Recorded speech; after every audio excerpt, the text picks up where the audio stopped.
Oh. Ya, Assalamualaikum warahmatullahi wabarakatuh. Waalaikumsalam warahmatullahi wabarakatuh. Waalaikumsalam. Saya tadinya mau lihat sampai 40 orang, tapi sudah jam 9 kok belum pada masuk. Kita mulai aja ya. Oke, kita lanjutkan. Kita kurang 2 pertemuan ya? 2 minggu ya? Atau 3 minggu dari hari ini? 2 minggu sama ini, Pak. 2 minggu ya? Pak.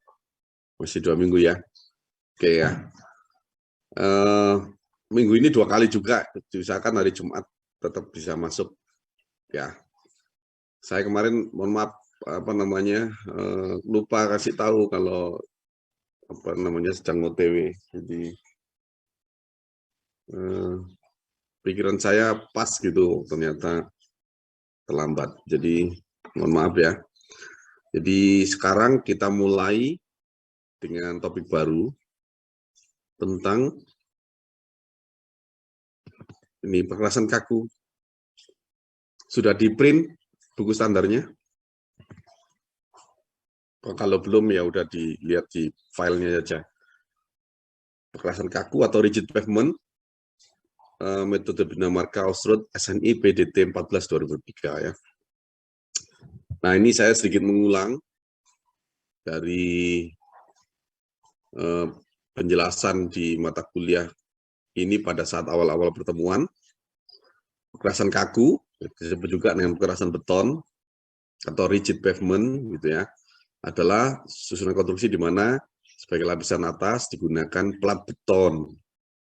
Plat itu jangan bayangkan plat seperti baja gitu, bukan ya. Jadi ya beton itu kalau tipis dan luas itu disebut dengan plat gitu, atau slab gitu, SLAB. Slab itu juga sama, jadi orang ngomong slab itu juga pengertiannya juga plat beton. Jadi plat itu tidak hanya lapisan atau materialnya dari logam gitu, tapi plat beton yang beton yang tipis dan luas itu juga disebut dengan slab atau plat ya. Nah, terus apakah plat beton saja? Tidak. Biasanya dia diletakkan di atas pondasi atau sabis juga. Jadi kenapa diletakkan di atasnya sabis? Itu biasanya lapisan tanah dasarnya mutunya tidak bagus gitu ya. Maka biasanya kalau seperti itu dipakailah material sabis. Walaupun sebenarnya juga boleh langsung diletakkan di atas tanah dasar atau tanah dasar pondasi ya, disebut dengan subgrade. Jadi kalau secara gambar itu seperti itu.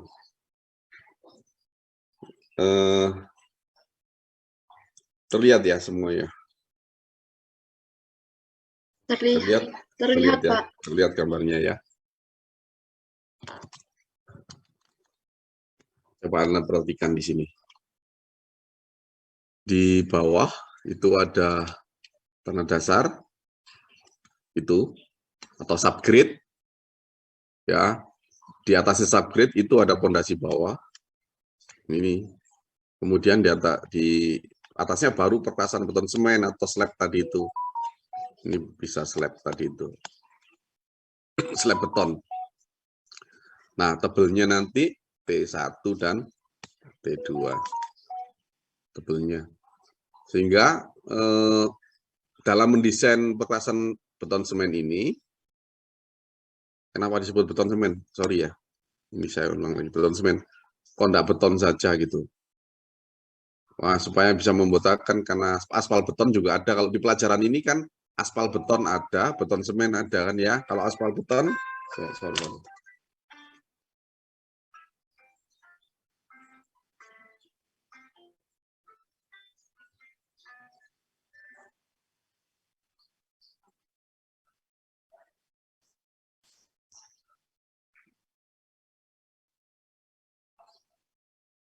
Nih, kalau aspal beton itu untuk perkerasan lentur, beton semen atau aspal konkret gitu untuk Aspal konkret itu untuk perkerasan lentur.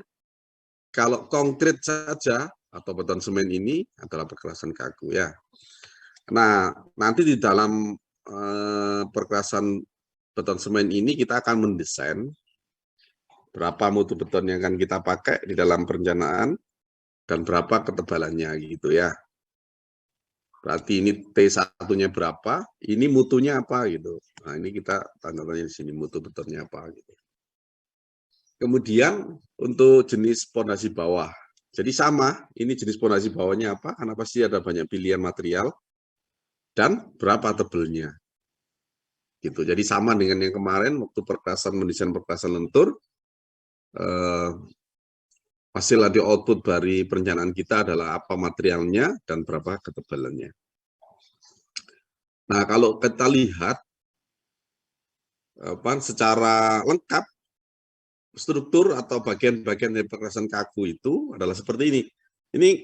Ini kan Anda bisa lihat ini kan di jalan tol ya ini ya. Kebetulan ini saya ambil salah satu bagian dari jalan tol, foto ini. Itu ya. Ini satu lajur. Kalau kita lihat di sini, kalau kita ambil salah satu jalur, ya kalau kita detailkan tuh gini. Jadi kalau Anda lewat di jalan tol itu kan mesti ada kelihatan garis ya. Kemudian jawab seperti ini. Seolah-olah ini tidak sambung tuh, memang dibuat tidak sambung. Makanya di sini disebut dengan join. Itu ya. Ini join. Join ini juga join. Itu. Nah, yang memanjang itu kita sebut dengan longitudinal join, memanjang ya sepanjang jalan kita. Kemudian yang melintang itu disebut dengan transfer join. Transfer join. Ya. Kalau bagian-bagiannya ini nggak perlu saya jelaskan ya. Ini bagian jalan ini kan udah di geometrik dulu, ada traffic lane. Ini berarti jalur lalu lintasnya. Kemudian konkretnya itu nanti sampai sini. Ini konkretnya, ini batasnya konkret, ini konkret sampai konkret. Makanya disebut di sini konkret ya. Atau apa? Nah tadi itu beton semennya sampai situ. Jadi perkerasan itu lebarnya pavement width ini sebenarnya sampai sini nih, sampai ujung ini. Nah, jalan-jalan di Indonesia itu standarnya, masih ingat berapa meter lajurnya? Berapa lebar lajurnya berapa lebar lajur lalu lintas atau traffic lane jalan-jalan di Indonesia? 3,5 meter. 7,5? Ada yang lain? 3,5. Ya, 2 kali 3,5 kalau ini berarti ya. Jadi satu lane ini biasanya 3,5. Ya kan? Ini kan 2 ini. 1, 2. Ini 2 lane. Ya, jadi kalau 2 lane begini, 2 kali 3,5 di luar bahu jalan ya. Gitu. Nah, terus lebar istilahnya apa ini? Lebar bagian memanjang itu biasanya 5 meter sampai 8 meter, jadi membuatnya boleh 5, boleh 8, sampai 8, boleh 6 juga, dan seterusnya ya. Ya, tergantung Anda sebagai perencana nanti. Nah, sambungan itu kan berarti nggak menyatu.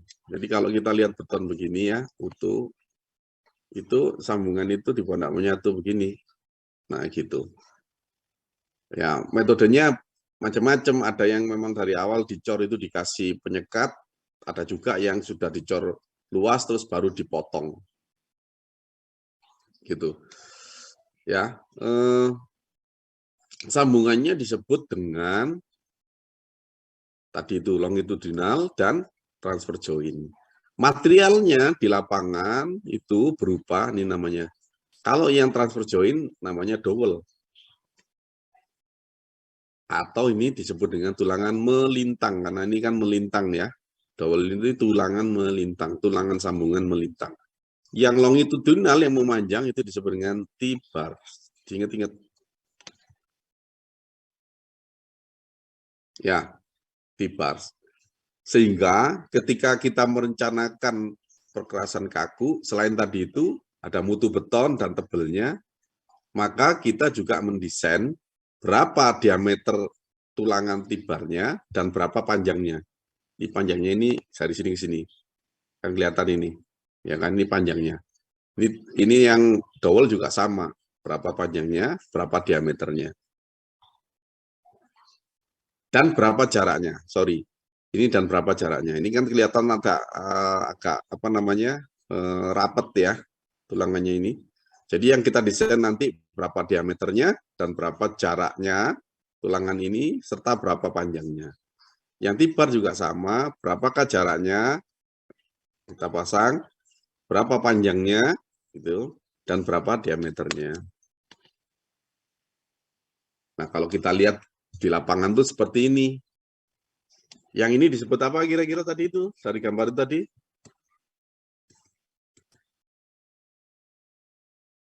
Apa ini tadi? Transfer join ya, Pak? Dowel. Ini disebut dengan dowel. Ya. Yang ini? T-bar. Saya ulangi lagi. Ada T-bar, ada dowel. Mulai sekarang agak terbiasa dengan gambar dan faktanya di lapangan tuh seperti apa ya. Orang teknik itu kan gitu. Membuat apa namanya gambar di lapangan atau apa fakta dari konstruksinya ini untuk dibuat gambar pernyataan seperti ini kan. Kalau lihat dari gambar yang kanan ini terus dilihatkan kayak gini itu harus sudah pikirannya itu sudah harus bisa membayangkan gitu. Kalau ini nanti di lapangan seperti apa jadinya? Nah kayak gini nih. Ya. Nah bedanya dowel dan T-bar itu kalau dowel ya itu diletakkan melintang gitu kan ya pada tengah-tengah dari sambungan memanjang pada plat. Jadi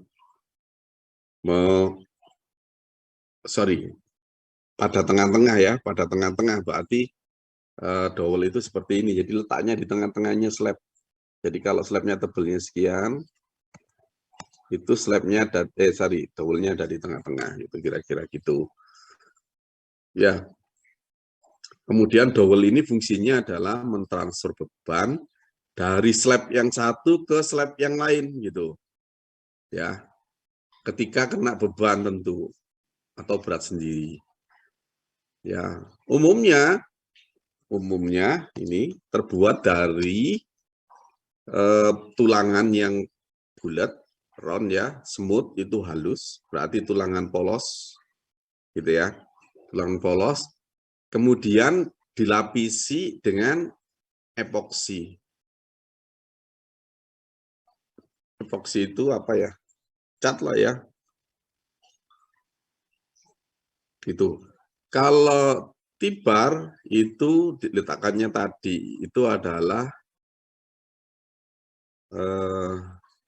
longitudinal.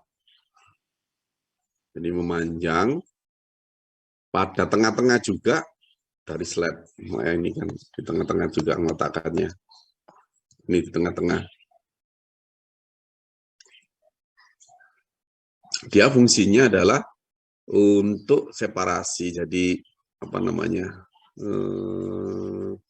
Separasi itu apa? Separasi itu memisahkan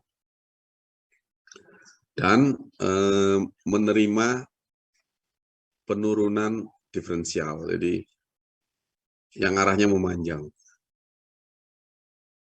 Dibuat dari tulangan deform. Deform ini tulangan ulir.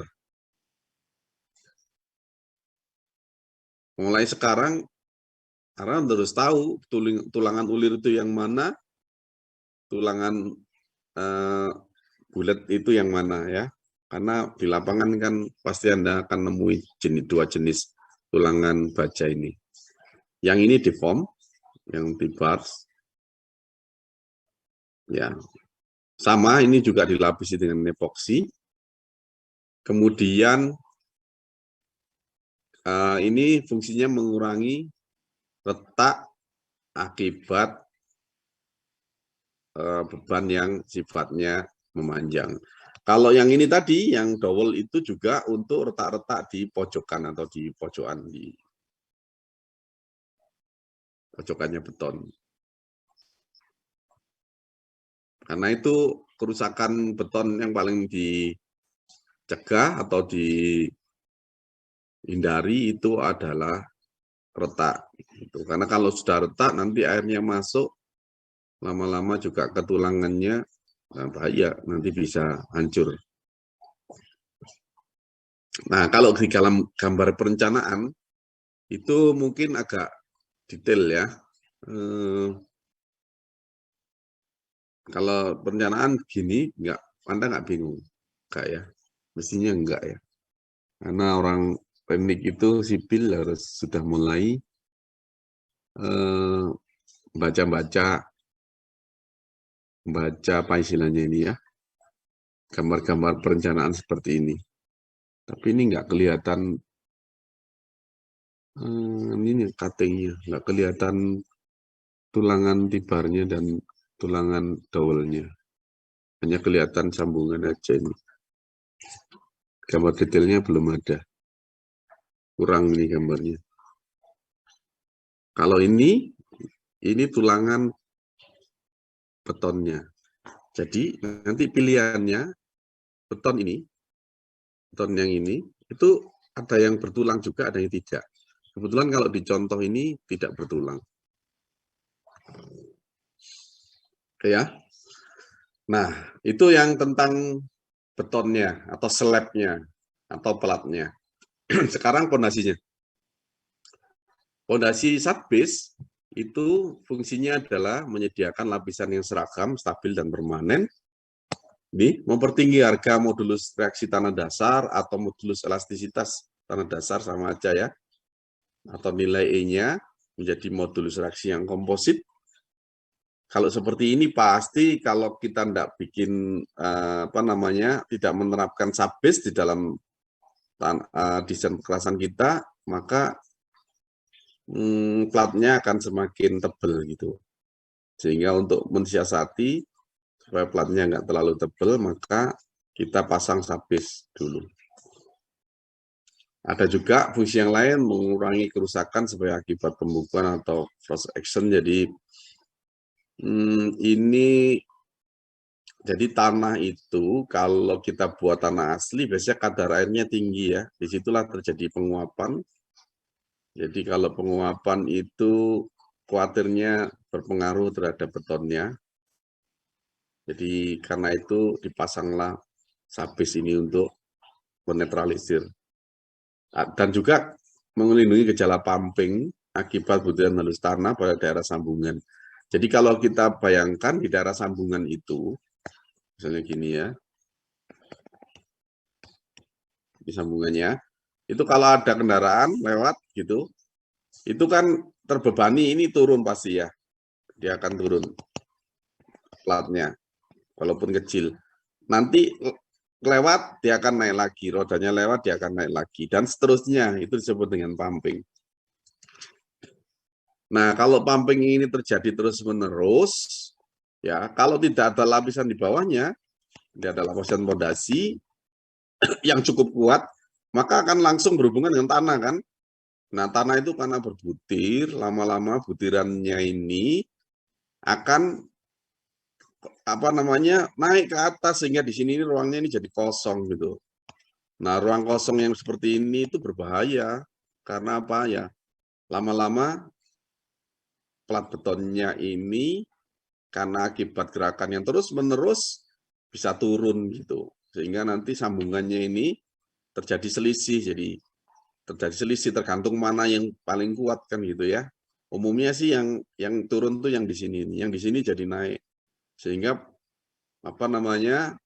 kalau dibiarkan ya jadi nggak bagus karena pas lewat jedak gitu ya. Kemudian karena itu dipasanglah subgrade ini untuk menghindari pumping itu. Mengurangi terjadinya bahaya retak. Jadi ya kalau yang bergerak terus-menerus lama-lama ya retak juga di sini ya. Jadi kerusakan juga di plat atas ini retak-retak itu lama-lama hancur gitu. menyediakan lantai kerja untuk alat berat. Jadi pertama kali pada saat kerja membuat struktur perkerasan ini kan, kalau di bawah di atasnya subgrade ini kita pasang fondasi, maka si alat berat itu bisa lewat. Makanya di sini disebut menyediakan lantai kerja untuk alat berat gitu.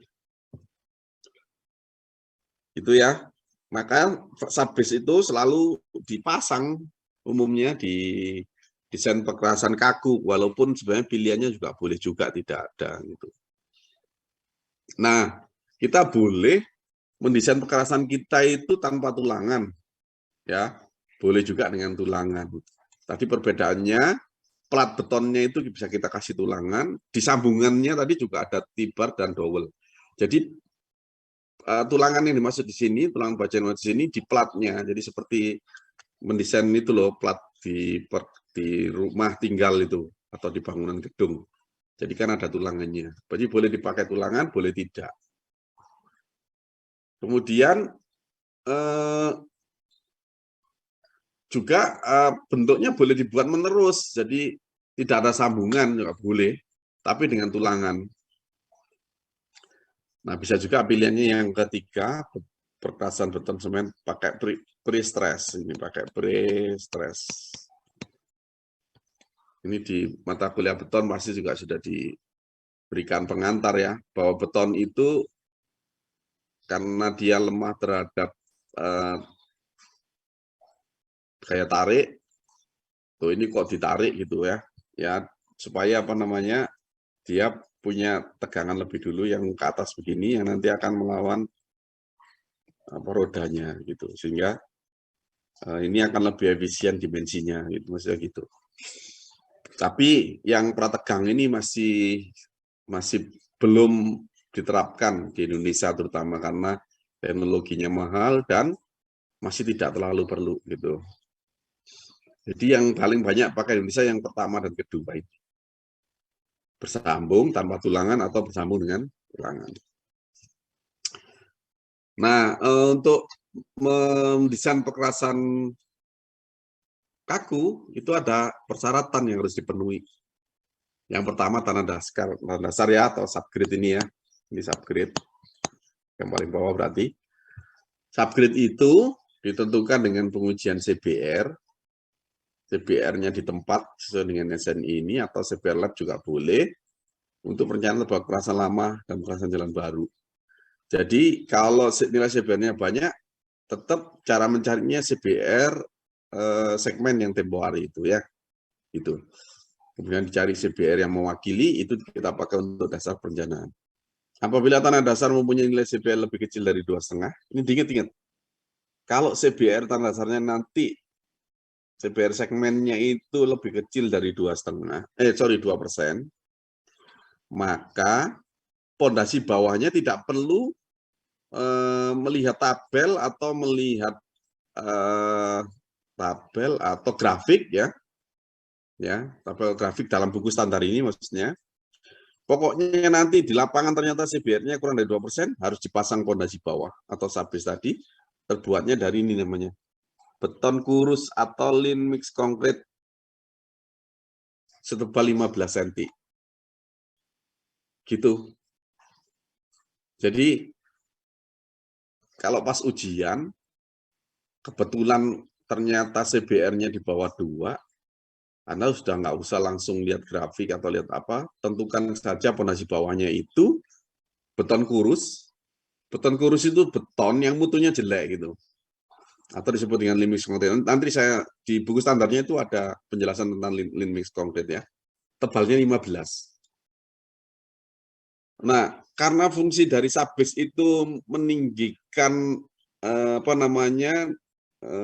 daya dukung ya. Dengan model seperti ini, kalau dikasih pondasi bawah 15 cm itu, maka anggapannya nanti CBR tanah dasar efektifnya itu naik jadi 5% gitu. Ya, jadi kalau tanah dasarnya itu kurang dari 2, pasang saja subbase di lapangan itu lean mix concrete 15 cm tebelnya. Kemudian CBR efektifnya nanti akan naik menjadi 5% gitu. Nah, kenapa harus dihitung atau ditentukan nilai CBR efektif ini? Karena buku standarnya itu menghendaki demikian, karena yang nantinya di atas bantalan subgrade ini adalah plat beton, kan gitu ya. Nah, setelah dipasang subgrade itu berapa nilai CBR tanah dasar efektifnya itu diminta di dalam buku pernyataan kita. Jadi nanti akan kita ngitung namanya CBR tanah dasar efektif ini. Nah, nanti ada contoh soalnya ini supaya nggak bingung ya. Kedua, fondasi bawah. Bahannya itu bisa bahan berbutir, tadi itu ya. Bisa lean mix konkrit, ini yang tadi. Bisa lean roll konkrit namanya, ini beton kurus giling padat. Apa sih material-material itu gitu ya? Bentar ya. Ini. Di buku standarnya ada, itu tinggal nandai aja. Fondasi bawah, material berbutir, tanpa pengikat, harus memenuhi persyaratan ini, biasanya diuji dengan, harus sesuai dengan kelas B. Nah, belum memenuhi harus diuji gradasinya dan memenuhi spesifikasi bahan fondasi bawah, penyimpangan izinnya 3% sampai 5%, ketebalan minimumnya, tanah dasar dengan CBR 5%, ada 15 cm. Ini yang dipakai tadi itu ya, dipakai untuk yang 2%. Derajat kepadatan lapis fondasi bawah minimum 100%. Nah, fondasi bawah itu tadi ada lean mix konkrit, satu ya, beton kurus. Satunya lagi adalah, apa tadi?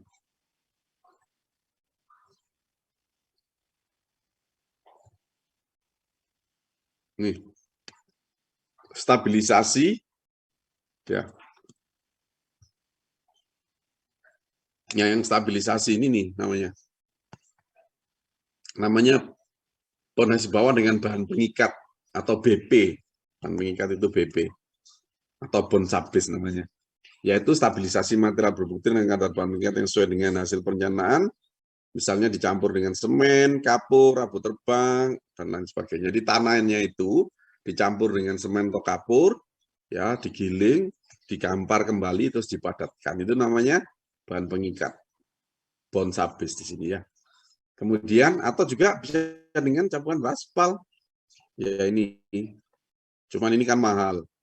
Atau bisa dengan beton tadi itu, beton kurus kan, giling padat. Yang penting apa? Beton kita, kalau kita desain umur 28 hari, minimum harus punya nilai karakteristik beton 55 kg per cm persegi. Atau nilai K-nya kira-kira K50 lah gitu. Nilai K50.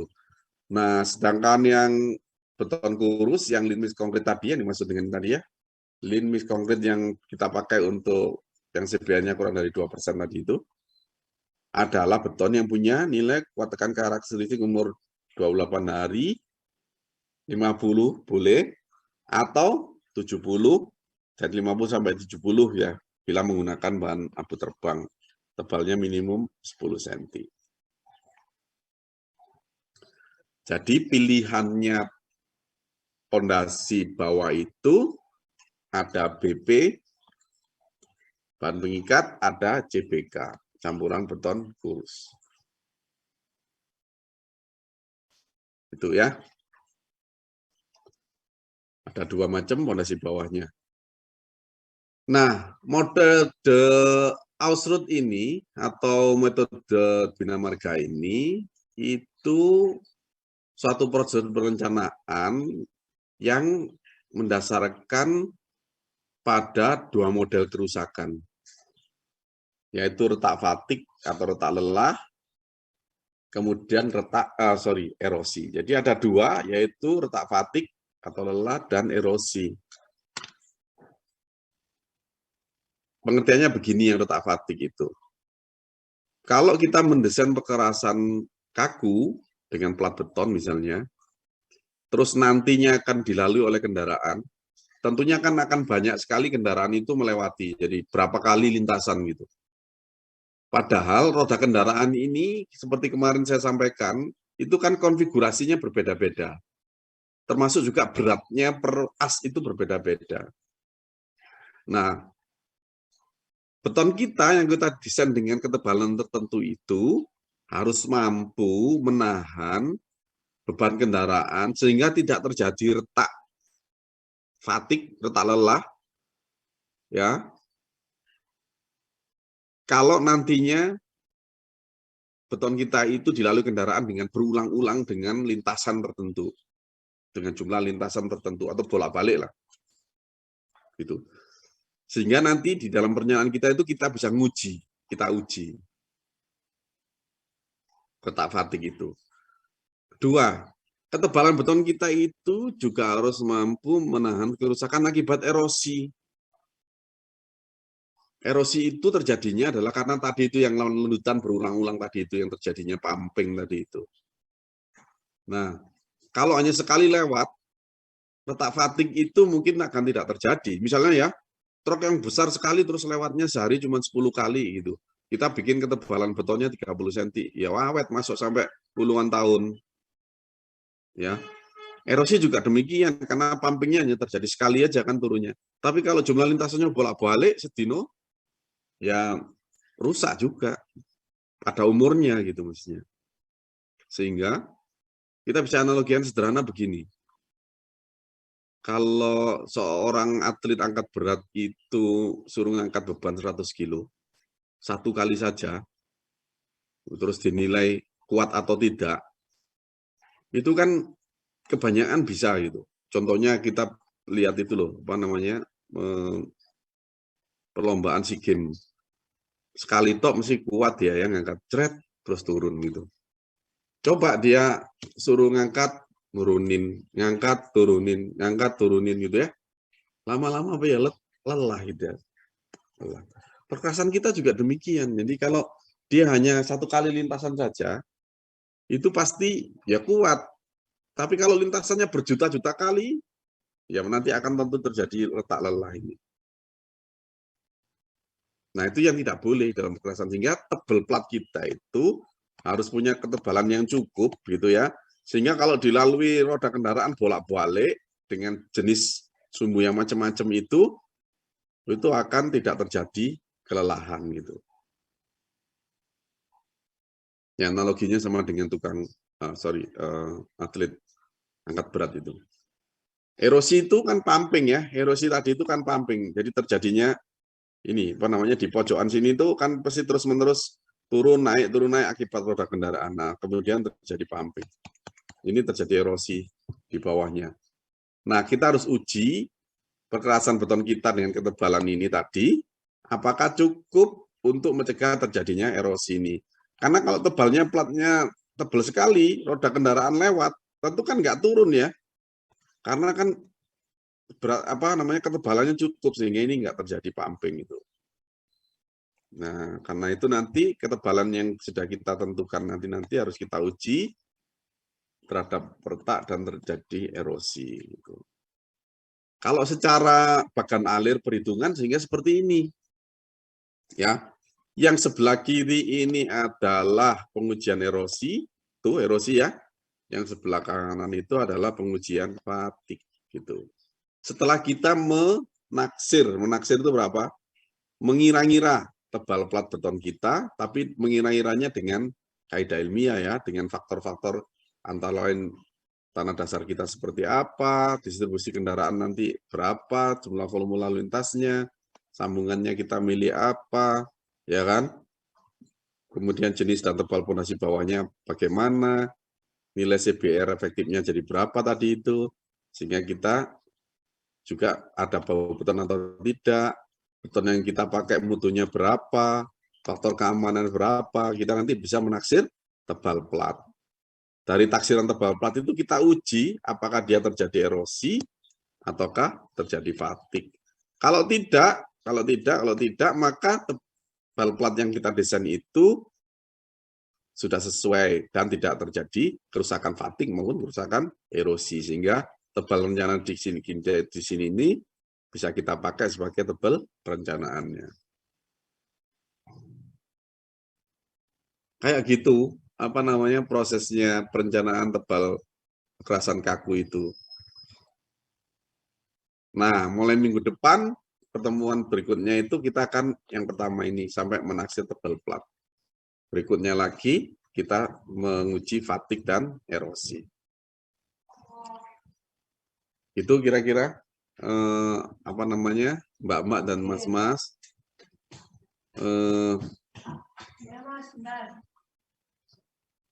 konsep awal atau pengantar dari perkerasan kaku, mudah-mudahan tidak terlalu bingung. Minggu depan kita akan mulai dengan contoh soal saja supaya gampang. Tentu harus bawa buku standar atau di sebelahnya harus bawa buku standar. Karena kalau nggak bawa print-printan standar itu pasti Anda nggak akan bisa mengikuti apa yang saya terangkan. Kalau punya buku standar kan bisa diorek-orek. Oh ini asalnya segini, menjadi segini, jadi dibaca segini. Misalnya kayak gitu, diorek-oreknya gitu. Sehingga kapan-kapan kalau ada ujian itu nggak perlu tanya sama temennya, atau kalau pas sudah kerja nanti contekannya sudah ada di buku standarnya. Ya, kira-kira seperti itu, mbak-mbak, mas-mas. Mudah-mudahan bisa dipahami ya pengantarnya mata kuliah kekerasan khususnya untuk perencanaan kekerasan konsumen ini. Ada pertanyaan?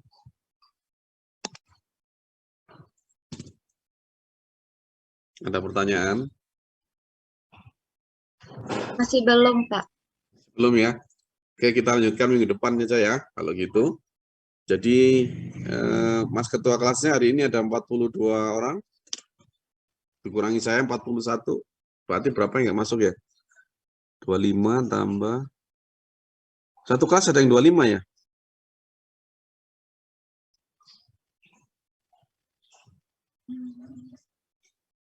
Halo? Ada, Pak. MRK 6, 25. 25 ya, satunya 24. Banyak ya nggak masuk ini? 6 orang ya nggak masuk ya? Kita tolong Mas Ketua kelas. 3 MRK 5. Mas Ketua kelasnya. Hadirkah hari ini?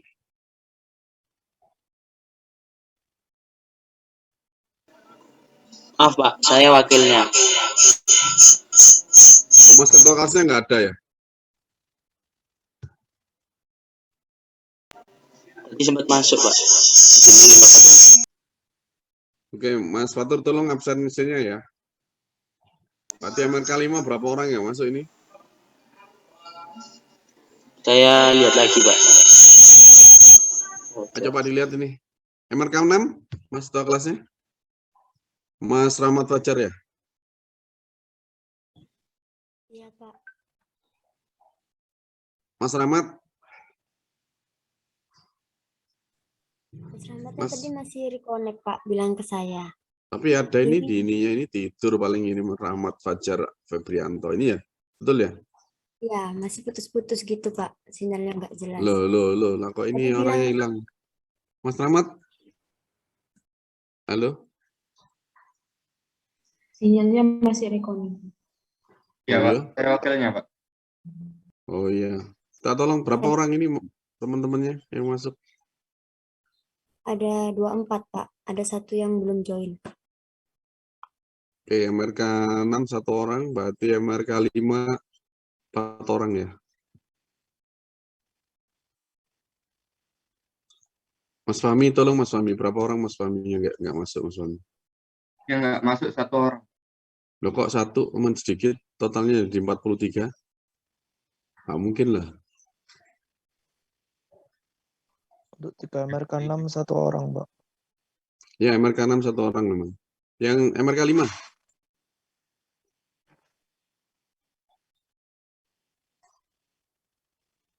Mas Fahmi, berapa Mas Fahmi?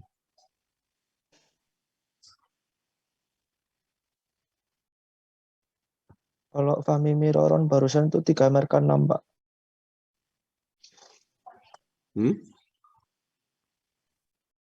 Kalau saya 3 MRK 6. Oh. Yang kurang 1 orang tadi dari 3. Enggak, ini jumlah partisipannya itu 43, 41. Ya kan? MRK 6-nya 25 orang. MRK 5 berapa orang? 24, Pak. Nah, mestinya kan 48 ini. Jadi ada 6 orang yang masuk ini. MRK 1 kok cuma 1 orang? MRK 6, sorry. MRK 6 kok cuma 1 orang? Bener nggak?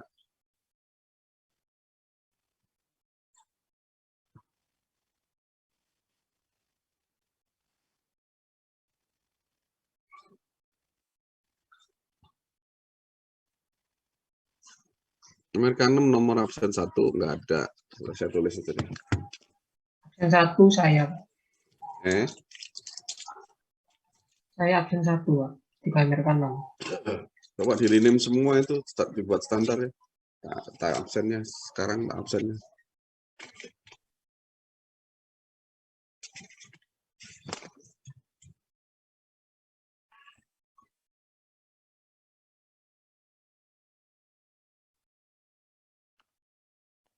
Saya mulai MRK 5 dulu ya.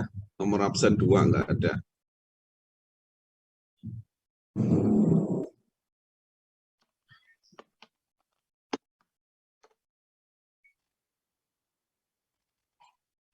Nomor absen 12 nggak ada.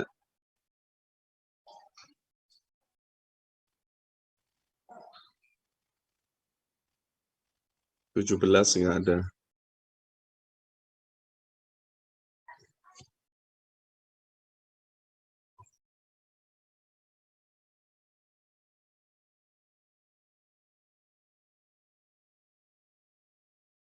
Dua tiga nggak ada. MRK 6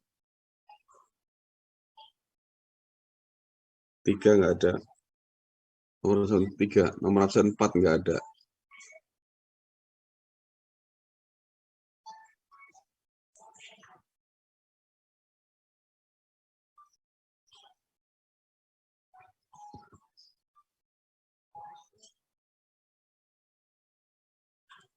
Dua-dua.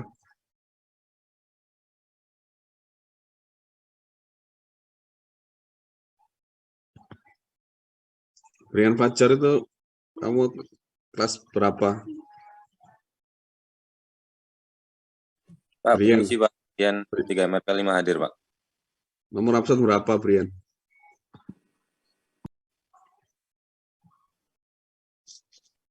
Brian, nomor absen berapa, Brian?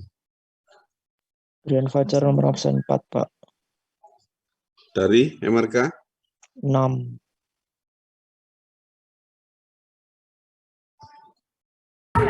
Pak, gitu ya. 2, 3, 4, 5, 6. Sudah 5 hadir, Pak.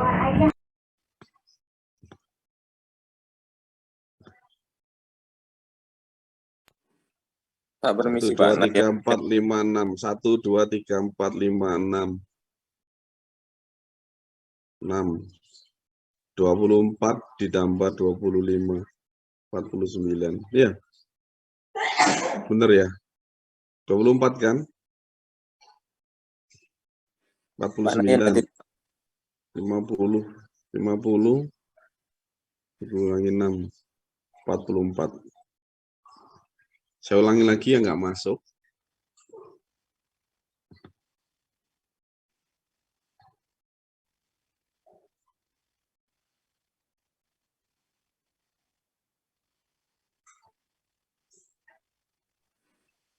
Nahyan MRK 5 hadir Pak. Nahyan.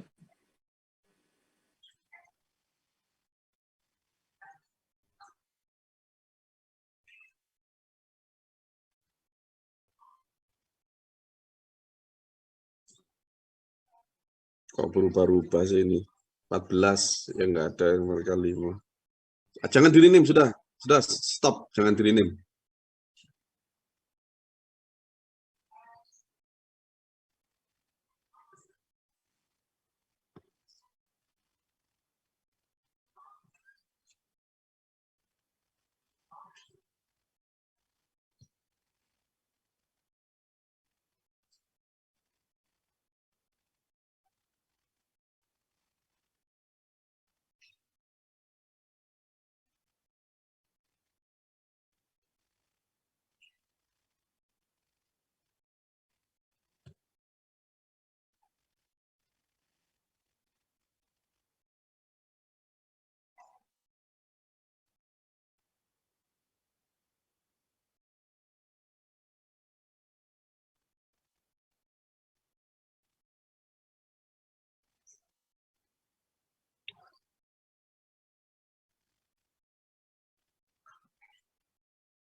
Jangan di-rename. Siapa itu yang rename itu barusan? Tuh?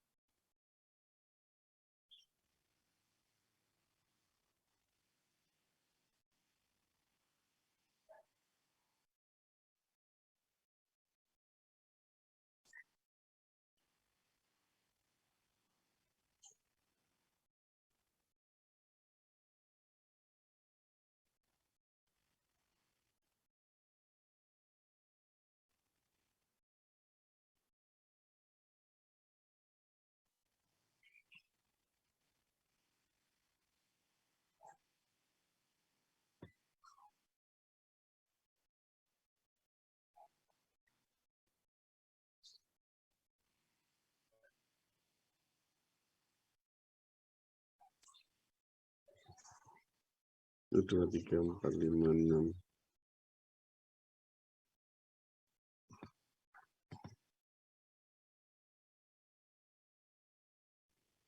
Brian, kamu kelas berapa, Brian Fajar? Brian Fajar. Adakah yang namanya Brian Fajar? Kalau nggak ada, saya anggap nggak ada ini.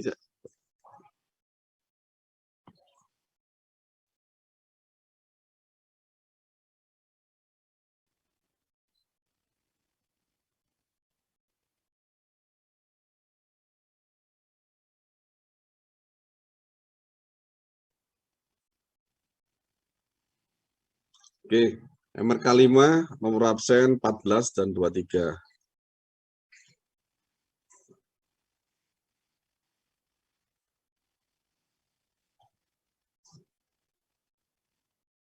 MRK 6, banyak yang nggak masuk.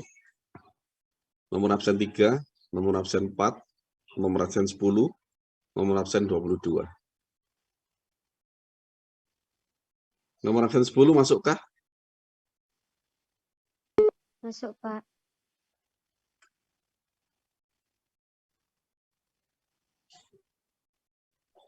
Masuk, Pak. 34 dan 22.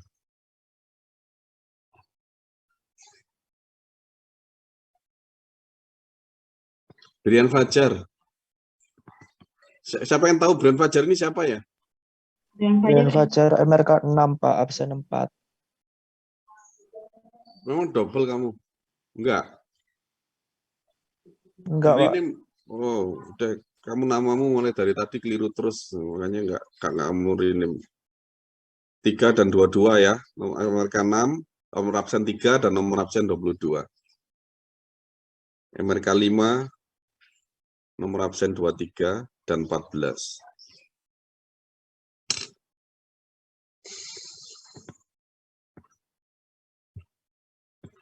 Oke, kita ketemu hari Jumat ya. Jam yang sama seperti biasa, jam 7 pagi. Saya akhiri dulu pertemuan hari ini. Terima kasih atas kehadirannya. Saya akhiri. Wassalamualaikum warahmatullahi wabarakatuh. Waalaikumsalam warahmatullahi wabarakatuh. Terima kasih, Pak.